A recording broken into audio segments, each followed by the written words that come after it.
All right, everyone. Here we are with ticker symbol SPX, and this is based off of the S&P 500 index. And here I am to inform you guys on the dates of the pumps and how the pumps are making the market react.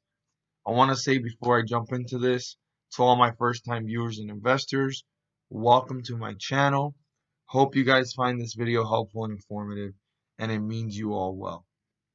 Let me go ahead and zoom out here. So just by looking at it from July 31st to where we're at now, you can clearly see that this has been on its way up, right? But if we go ahead and zoom out and look at the bigger picture, right? No matter what the ups and downs have been, this has been completely in an upward trend. You can see it, how it's continuing. It started here from the dip, and the pumps have brought it up and down. No matter what's going on, this is just up and down, up and down, up and down, but hitting new points. And since the Federal Reserve is going to continue to pump, we're going to hit up and down, up and down, up and down, and hit new points. So I am here to inform you guys and share with you guys the information on how there is the opportunity to make money with these pumps and what these pumps do. There's some days that the pumps recover, the whole entire S&P 500 and stocks based off of, what's going on and how hard it fell. And then there's days that it brings it to newer highs. So what I was writing here in this diagram, as you can see, is that it's going to continue to work its way up. And I started this video here. None of this was here. And I was just drawing that it's going to go up and down, up and down, up and down. But it started here and it's going to end up here. And even though it's not all the way up there, what I'm trying to say is in between it all, it's going to start here, right?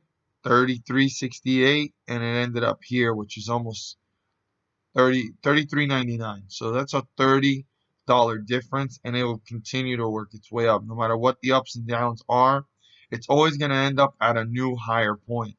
And what I encourage investors to do and participate in is in any companies that are in the S&P 500, American-based companies that most likely will be benefiting from these pumps. So I tell you to do your due diligence, your research, and check it out. But the point of the matter is that every time you look at it before the date of the pumps and the dates towards the next pump, it always starts at one point and it ends up at a higher point. But I'm going to go ahead and delete these lines so that you guys are not confused. And it's really becoming much more clear and understandable that this is just continuing to rise with the support of the Federal Reserve. And as they continue to do that, this is just going to continue to have the bullish run. And like just a slight zoom out, you could just see it.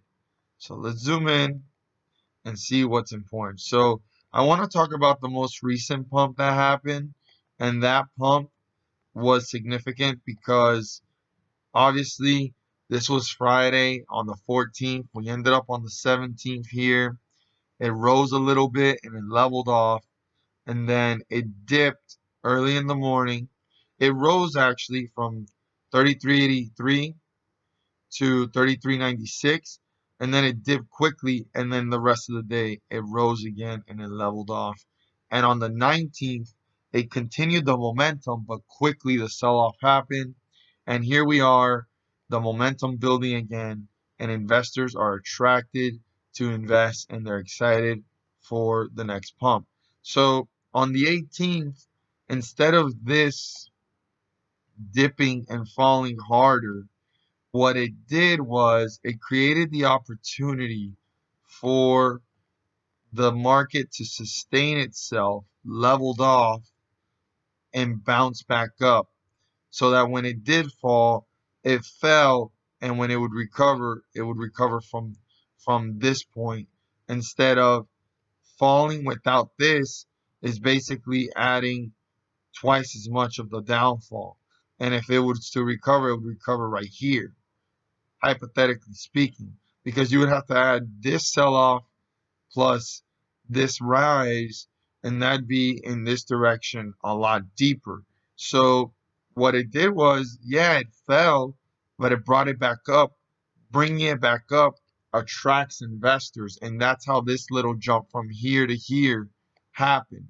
So these pumps don't always mean that you're gonna make big bucks, but if something fell with the S&P 500 that fell down to here, right? The day started up here and it fell down to here at 33.69. Any stocks that fell with it, there was some that if you paid very close attention, you did your due diligence and you did your research and you're a firm believer in that S&P 500 company or American company, it rose with it as it rose. And once it rose here, even though it's a $30 difference between here and here, when it comes to stocks, it's cents to a couple dollar differences. And that's very significant in a stock depending on the amount of shares that you'll own, or if you're doing options and you're owning 100 shares at a time. So that's stuff to go ahead and consider, but I advise everyone to do their own due diligence and their research. Okay, so the sell-off happened right after. That typically happens after these pumps. People take their profits because either they got in here, or they got in here, or somewhere in the middle, or even right here. And then that slight jump really told investors, especially about to hit all-time highs, it told investors, let's get out because the uncertainty's there. So it fell, and now it's recovering back to those points.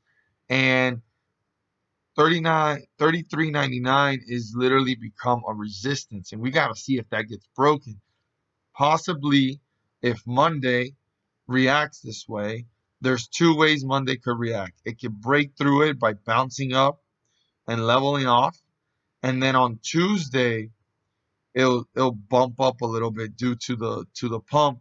But right after that bump up, I'd advise everyone to go ahead and pay close attention to how quickly does it dip because of sell-off, or because now we've hit new highs and points that the S&P 500 hasn't hit. It will motivate investors to stay, and it will continue to create the momentum in an upward direction. Now, I'm not saying that's going to jump from here to here. This is just a diagram so you guys can see that it might rise on Monday, level off, then pump itself up, and then if the momentum continues, it can just bounce itself up. Now that's one scenario. The other scenario is that the day starts, it jumps up, and it falls down, right? Well, the pump on Tuesday will bring it back up, and what it does is it levels off the market from falling to newer lows. So what it does is it actually brings it back up. Either it recovers it to a point that's midway, like it fell and it recovers at this point, or it could actually break through and hit newer highs and recover fully, because that tends to happen as well.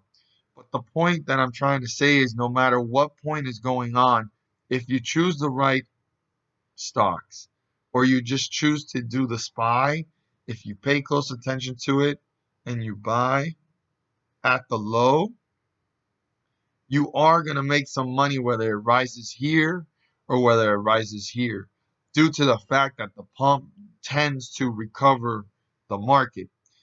But you also want to watch carefully because this slight rise here could be the effect of the pump.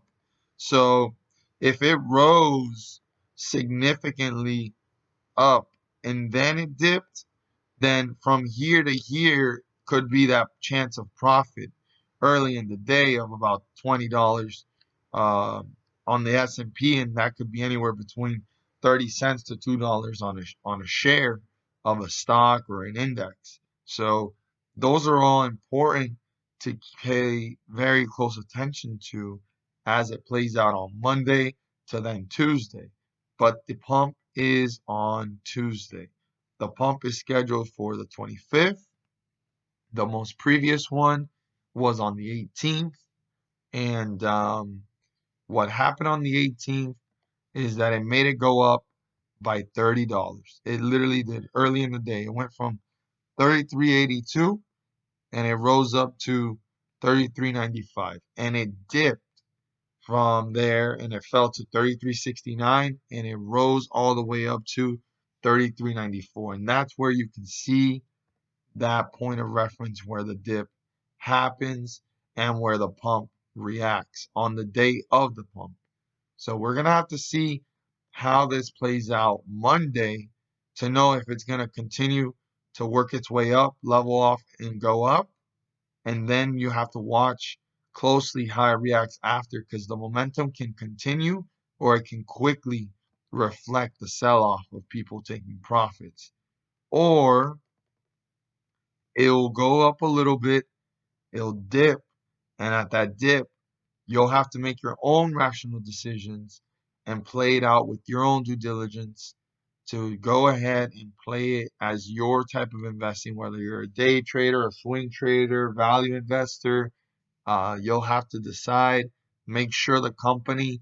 I also tell people to watch the S&P 500, and is it moving like the S&P 500? It might not be 100% accurate, but if it's moving fairly closely, you can go ahead and get an idea if that stock is worth taking a shot and playing it with the pump. But one thing I do want to continue to state is that yes, the pumps are there to recover any losses and bring it back up and level it out so the market does not continue in this direction, or it actually brings it up and it makes it hit new highs and it dips a little bit till the next pump, but it attracts investors and it continues to work its way up as it has been doing in the past uh, months and days and weeks. We can just see it. It's here and it ends up here. And then we're going to see it here, might fall, might come back up, end up wherever it ends up, and it will end up here after all these pumps. But yes, the previous one was on the 18th. If anybody wants to analyze that and take a very close, in-depth look on how it reacted, do so. And the next one is Tuesday, the 25th. So we're going to want to see how Monday plays out. This is the one that tends to happen. I'm not saying that it is the one that's going to happen, right? That it goes up and it dips and then it goes back up. But it could be the other one that starts to rise up. And that is completely fine because that means that investors are attracted and they're encouraged to go ahead and invest. And then the next day of the pump, it slightly rises, and then you'll want to see how does it react quickly throughout the day. But if you catch this at the dips, you can for sure collect some profits that are literally being handed out as this continues to move up and down the S&P 500, the SPY index, or just a stock in general that is reflecting similarities to what's going on here with these pumps and the S&P 500 as a whole. I hope you guys found this video informative and helpful. For those of you that are first-time viewers and investors, don't forget to hit the subscribe button and click on the bell if you feel encouraged and inclined to. But click on the bell so that you don't miss a single video that I post, and share this with your friends and community. Don't forget to click on the like button and let me know you watched this video. And thank you guys so much for watching. Let's make some money.